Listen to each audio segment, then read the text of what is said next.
in Afghanistan in 20 years and still lost. Buhari's Minister of Defense continued attacks by terrorists and bandits in Nigeria.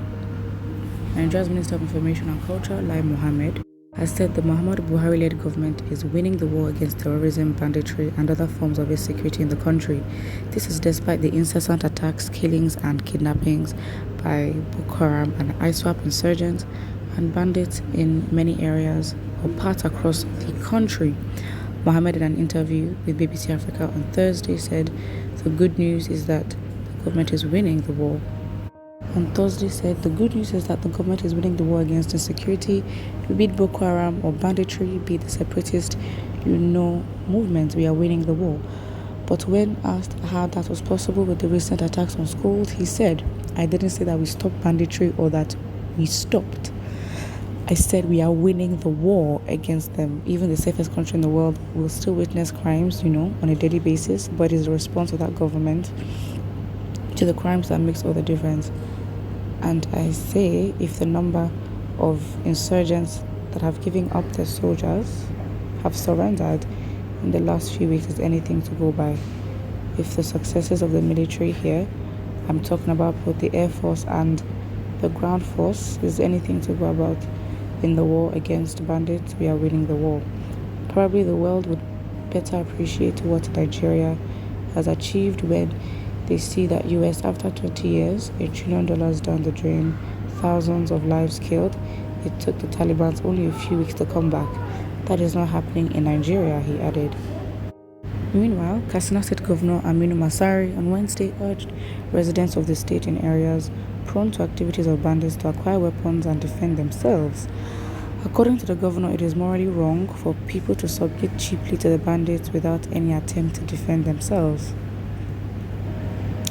So you want them to be armed, but then how can they even afford that, first of all? And is that even legal? Would they even have, depending on the kind of arms, they're going to have a license. But he insisted that Nigeria is, quote, winning this war, and by evidence that we're winning is by the number of casualties being suffered by the insurgents and by the bandits. And there's no better way of, evidence that we are winning the war than when your enemies are surrendering their arms, Their soldiers are surrendering and you are taking them into camps to retrain them and to de-radicalize them. Wow. Speaking of the government's ban on Twitter, which came after the microblogging site deleted Buhari's tweet in which he threatened Southeasterners, Mohammed insisted that the American company was supporting secession agitations in the country.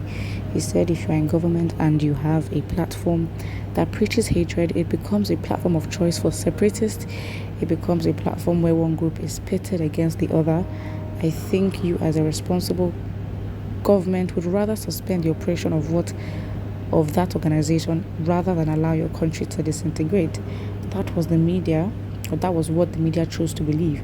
Nobody has denied the fact that during the 1NSURG protest that Twitter raised funds for the 1NSURG protesters.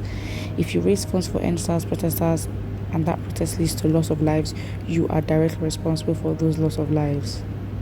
What a silly argument. That does not even make sense at all. It's like you can say a lot but still say nothing with so many words. It doesn't make sense. So read. And you see, it's not the business of an international organization or international company to meddle into internal security of a country what they know nothing about. On the update on the talks with Twitter over the suspension of the ban, the minister said, well, all I can say is that we've engaged and it looks like we are making progress. Someone says, tell the fool that US never lost a war on our own soil and he should place side by side by the many successes of the US. Come on, literally, if it's known, it's literally a known fact. Let's say if you're a US citizen anywhere in the world, you are entitled to a lot. Your passport literally holds your power. Literally, wasn't it one time an American was stuck in a northern state in Nigeria? For what reason, I do not know why, but they were stuck there. And for the fact that the American was literally in the midst of bandits and the hub of insecurity in the country, US troops were literally so able to get their citizen back in a matter of a week, and the person is not fine. So it's the value for citizens, and it's just not the same here. So again, when it comes to the US military power and things, it's like okay, but because then your ex-president literally went to Afghanistan to do what? Can you compare his impact with America's impact? They spent $1 trillion. Of course, they spent $1 trillion, and that $1 trillion funded what they supported and worked at the time. It's been 20 years later, different people in government, different constitution, maybe, we don't even know. But trying to compare America's loss and Nigeria's win, it doesn't even fit in the same sentence at all. Someone says because that's because the leaders of the country, Afghanistan, just like Nigerians, are wicked and fantastically corrupt. Oh, the money the US and other agencies of the world are giving them, they're eating the money instead of developing and building a strong force. I mean, whose responsibility is it? It's the country's responsibility to protect its citizens anyway. So, get common sense, this old man. Ugh, you have never said anything reasonable since you imposed on Nigeria as a minister. Don't even know what the purpose of a minister of culture and whatever it is.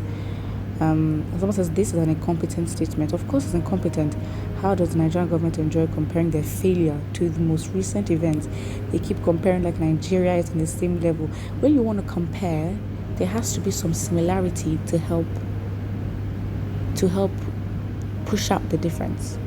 The similarity has to be there first as a base, and because of that similarity, you can put them on equal level, and then the similarity helps in the distinction of the comparison that is against, that is not similar. So again, this is absolutely right. You comparing your win to America's loss is like, it doesn't match. It doesn't at all.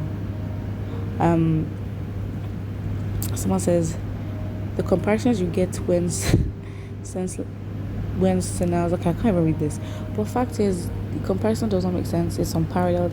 It just doesn't work at all. But then again, what do we expect? It's not shocking, it's not surprising. We move.